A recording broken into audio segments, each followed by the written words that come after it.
Là, si vous pensez comme Marguerite Duras, qui dit que les femmes jouissent d'abord par l'oreille. Oui. Ah oui. Ah oui, oui. Oui. Justement, là, Angélique, oui, elle n'a pas joui par l'oreille. Exactement.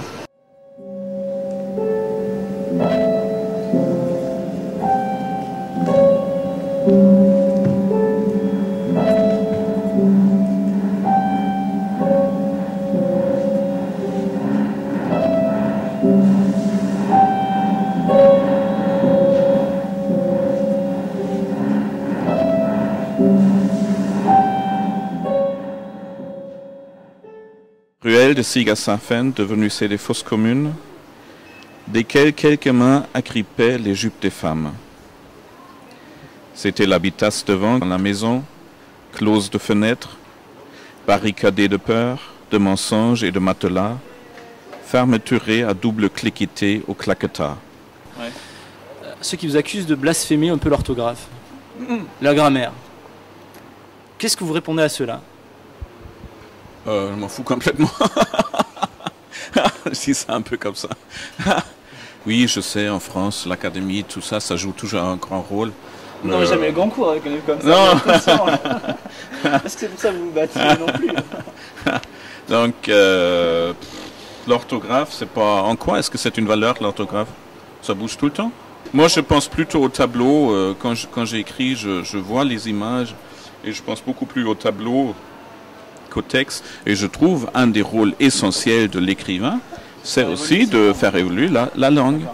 Donc, c'est pas du tout une provocation, c'est pas une volonté de provoquer, on va dire ça comme ça. Comment vous est venue l'idée de regrouper des mots, de changer complètement le vocabulaire français des fois, voir la conjugaison, la grammaire? Comment est venue cette idée-là? C'est de la protestation? Non. Non, parce que vous partez dans votre question de l'idée que ce soit prémédité, réfléchi. Or, c'est pas du tout le cas. J'écris pas du tout comme ça. Je prends un cahier, un stylo, et ça sort, tout seul. J'écris énormément. J'écris très très vite. Donc j'écris, je sais pas, 30, 40 pages par jour. J'essaye juste, dans mon écriture, de rattraper ce qui se passe dans ma tête. Je ne me pose absolument pas la question, ce que je suis en train de faire, pourquoi je le fais, quelle sera la structure, quels sont les personnages, etc. Je laisse tout simplement sortir ce qui est en train de sortir. Et vous en conviendrez que c'est quand même un exercice, pardon de vous couper, mais c'est un exercice stylistique avant tout, ce livre. Vous avez cherché le style à outrance, presque, quelque part. Non, le style m'a cherché. Le style m'a trouvé. J'ai rien cherché du tout, moi. Non, je travaille pas du tout comme ça. Donc, je prends mon manuscrit qui est pratiquement illisible. Au bout de 3 semaines, j'ai écrit quelques centaines de pages. Je le pose à côté de mon ordinateur et j'ai écrit ensuite sur mon ordinateur comme une impression, comme une interprétation. Ensuite, j'ai écrit, pour arriver à 250 pages, j'ai écrit dans les 2000 ou 3000 pages. Donc, ensuite, j'épure, j'enlève, etc. Et donc, je fais ça à peu près 7 ou 8 fois de suite. Donc, de ce livre-là existe à peu près 8 versions différentes. Et effectivement, à partir de la 3e, 4e, je commence à structurer, à réfléchir sur ce que j'ai écrit. Mais je suis le premier surpris. D'accord. Dans son langage. Finalement, ça vous a maintenant, vous-même. Ah oui, complètement. Et d'ailleurs, j'ai eu des lecteurs qui m'ont dit qu'eux-mêmes non plus, ils ne savaient plus à la fin si c'était du français ou pas ce qu'ils pensaient. Non, au contraire, c'est une liberté énorme. Quelle est la liberté vous pouvez, où est-ce que vous pouvez encore dire ce que vous voulez et comme vous voulez? Dans la littérature, dans votre texte, dans vos rêves, dans vos fantasmes. Là, vous êtes absolument libre de faire et de ne pas faire ce que vous voulez, vous ne voulez pas. Donc, il faut utiliser cet espace de liberté. C'est à peu près le seul espace de liberté qui nous reste aujourd'hui. Donc, non, au contraire, allez-y, allez-y. Et cette liberté, justement, vous l'avez un petit peu, on va dire, exagérée, une liberté un peu exponentielle dans quelques équipes, je pense aux pages 86, 87, 88, etc., où il y a une armée qui arrive, qui viole, qui tue. Et est-ce que pour vous, cette langue finalement créée de toutes pièces, à partir du français bien sûr, encore heureux qu'on puisse comprendre, créée de toutes pièces, vous permet de dire les choses plus librement? Honnêtement, je pense que je n'ai rien exagéré du tout. Je pense que la vie, les viols, les crimes, sont bien plus violents que la langue que j'utilise. Il est absolument impossible d'être aussi violent que nous le sommes dans la vie. On parle de l'immonde domination qu'exercent les hommes sur les femmes en général. C'est quelque chose que je trouve extrêmement choquant. Et ça reste aujourd'hui encore une tendance que je trouve absolument lamentable dans notre société. Et donc je voulais écrire là-dessus. L'homme qui a été victime d'un abus sexuel, enfin se glisse dans la peau d'une petite fille et remonte l'histoire familiale de 3 générations. Est-ce que vous pensez que chaque homme violé ou voilà, qui est victime d'un inceste devient dans sa perception propre une fille?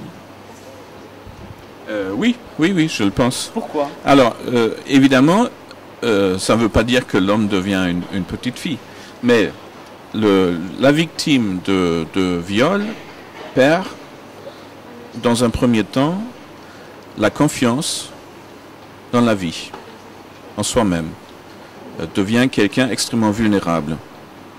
Et j'ai utilisé l'image de la petite fille parce que pour moi, ça veut dire, grosso modo, extrêmement vulnérable, sans défense aucune. Donc ça devient extrêmement difficile à survivre. Si vous n'avez pas de confiance dans la vie, c'est pas évident du tout.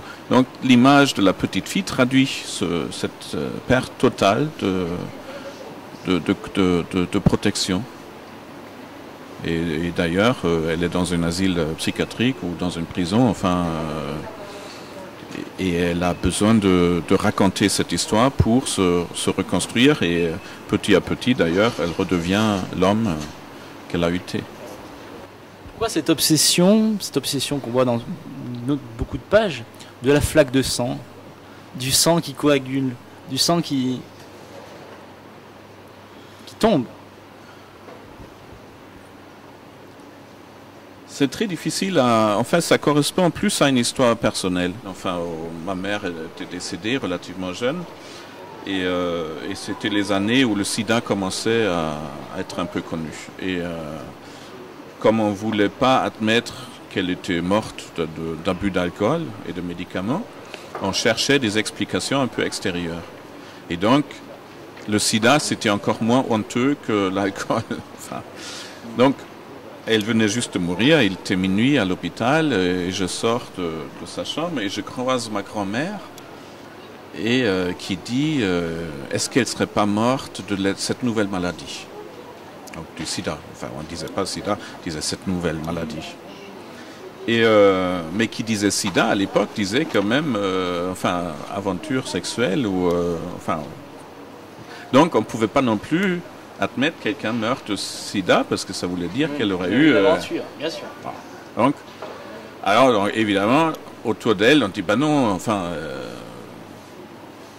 ben non, c'est pas possible. Hein. Comment ça serait arrivé dans son sang? Et ma grand-mère, qui parlait plus vite qu'elle réfléchissait, disait, ben oui, mais à la naissance d'Andreas, elle a eu des transfusions sanguines. Ma mère venait de décéder 10 minutes. Hein. Mais cette phrase-là, évidemment, elle m'a tellement marqué. Ouais. Donc je l'utilise dans le livre à plusieurs reprises. Donc ça vient de ça. Donc, ça, donc l'autobiographique, oui, mais en disant quand même que c'est pas forcément vrai ce que j'ai écrit. Mais c'est vrai que j'ai imaginé ce que j'ai écrit. Qu'est-ce que vous aimeriez qu'on dise de votre livre? Qu'on n'a pas tout compris à la première lecture, qu'on va le relire plusieurs fois et encore dans quelques années. Très bien, merci beaucoup. Merci à vous. Ils se séparent, elle rentre à la maison, lui aussi, et ça marche pas. Ça se joue des fois à un mot? Ça joue à un mot, bien sûr. Dans la vie, c'est comme ça. Et c'est horrible, hein, cette petite fille qui est incapable d'aimer. Tu vois, tout devient trivial, quoi.